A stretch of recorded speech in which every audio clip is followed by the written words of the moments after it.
put one of the characters in a coma. That's very interesting procedure. I bet that could be a very interesting story. Yeah, these women are my contemporaries. I wouldn't be afraid of dialogue.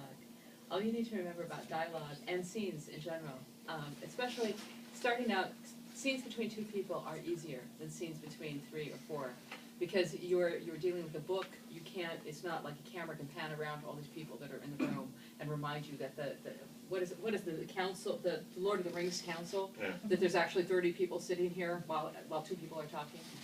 So for books, that's very difficult to do. Dialogue is just two people who want different things, and the tension comes from how much they want different things, and why, and it's if you worry about the grammar aspect of it, just pick up any modern romance or older Dick Francis. Dick Francis does really great dialogue, and it's like a music. It'll come to you. It'll come to you. It's not that difficult. Around there, yes. I was wondering if you had any advice for numbing an aggressive self-editor. Whiskey. you gotta. Editing and writing are separate processes that look a lot alike, and you will find if you find yourself editing while you're writing, you need to stop that. You really do. You need to put your writer head on, and writing is vomiting, and editing is washing up afterwards. Just get all the words out, as many words as you could possibly get out, until you just can't write anymore, and then you go back and you look at what you've done. And that's been very useful to you, but I don't work that way at all. I often edit as I go, not always, but often, and that seems to work for me. I've heard other authors say this. And you might have a totally different procedure or set of procedures than Scott has or I have. And you have to find out what works. But it helps to know about other people's systems, because they may very well influence what you do. As long as your editor's not keeping you from writing, it's okay. Yeah. If the editor's keeping you from writing, remember that when you're telling a story, you're playing the play part, and give yourself permission to be bad. And if your editor is too strong, then quit for the day. Go do something. My trick is watching Lord of the Rings. Your trick can be whatever it wants to be. Just get yourself out of there, because you're not going to do yourself any good by dumping pages that might be very good. Well, I think that goes down to what works for you, because there's people who can edit as they go and still finish the book, and there's people who edit as they go and 5 years later are still trying to get chapter 1 perfect. So I mean, that's what your editor's doing. That's not working for you. You need to, you do make sure you're still moving towards the end of the book. Get back. All right. So actually, you mentioned going through writing 10,000 words of the fun stuff. Then you have 6 months of the not fun stuff. How do you keep motivation? You might be writing the wrong book. Yeah, well, the not fun. My favorite part of the book is editing. Yeah. That's when the story comes together, and that's when people start making sense to me, and I can go, oh, okay, that's what this person was. That's why that person. Okay, my husband's computer is very science oriented. I drive him crazy because my imaginary friends are real to me, but occasionally, either that or my subconscious is really smart, and I'll have a character do something. I'm going, this is really weird. Why dragon bones? The stupid bronze doors in the side of the mountain. I had no flipping clue what was behind the bronze doors at the beginning of the book. It wasn't until I was on like the 10th chapter, and it wasn't until how many of you who will read the book have not read the book yet?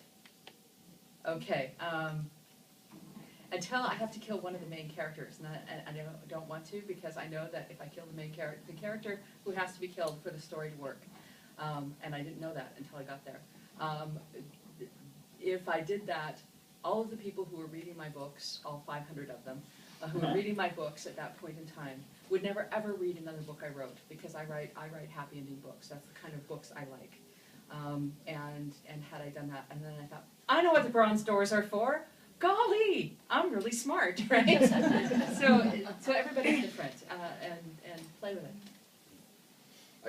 I could change it back just a second. I find that all the words are the fun parts. I really do. And there are days when I feel like I'm being led in front of a firing squad and I'm the one holding the gun when I sit down to write, because the scene that I have to finish, I know exactly how it was before I even started writing it. I get through there, I've got my stage directions, and I'm just, oh, it's not going where I want it to go, it's not where I want to go. So I just stop writing that scene and go write the next scene.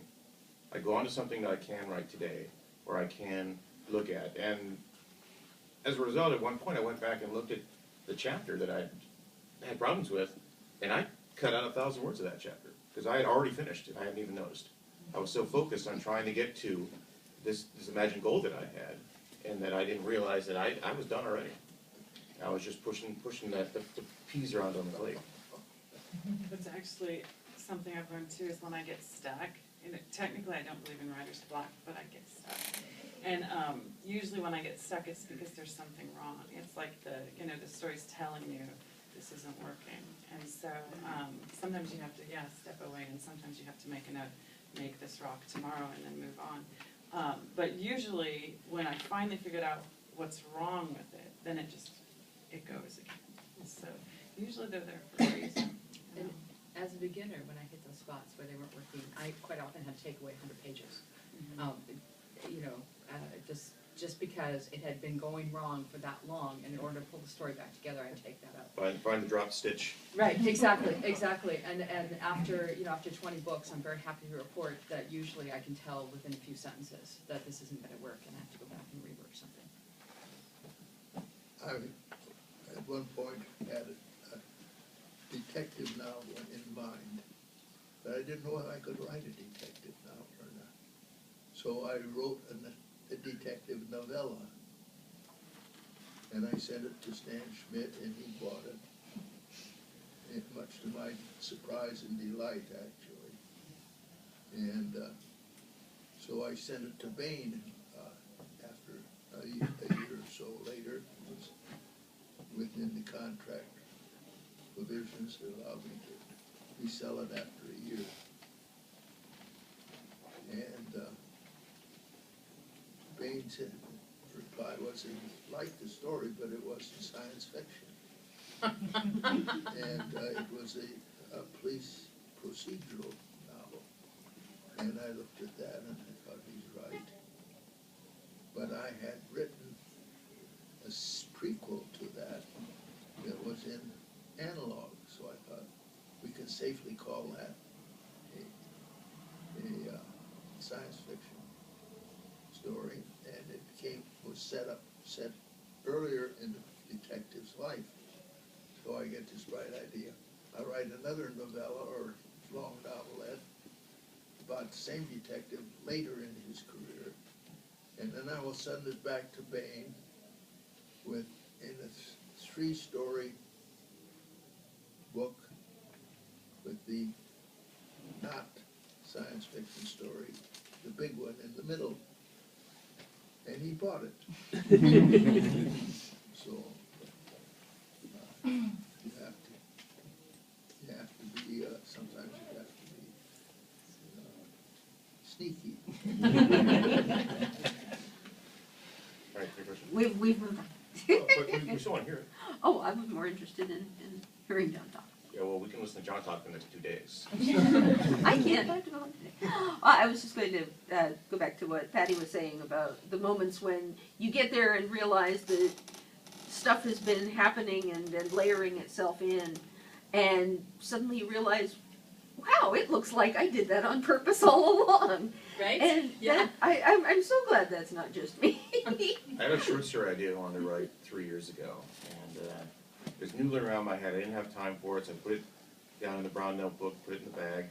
But I'm mowing the lawn, I'm thinking about this story and what's going on and other things that are going on. And I realized, I have to write this other story before I can write that story. Well, let's look at what that story is.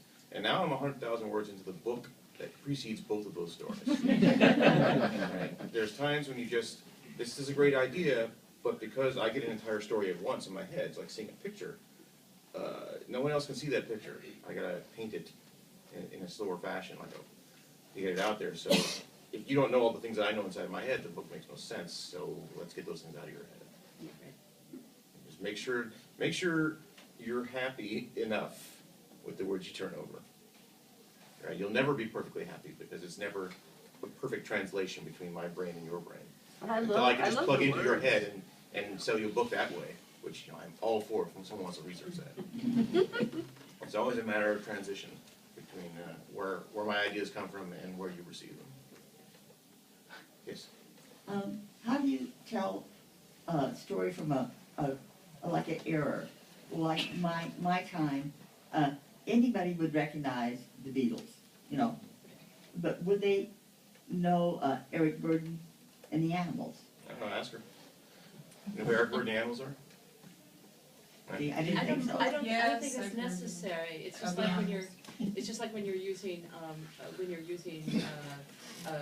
unfamiliar words for people, you can include context clues within what you're doing. You just give people context clues, you know, they don't necessarily have to know who that person is, as long as you tell them why they're important. Yeah. And they need to be important for your story to include them, right? Okay. So if you say, oh, you know, you talk about them and you make it obvious that this is a group from the '60s, an important group from the '60s, then people are pretty comfortable. You know, go to YouTube and pull up a YouTube video and see if they're that worried about it. I love the internet. But you just give them enough context clues that they get the important part. All right, gentleman in the middle and then you. My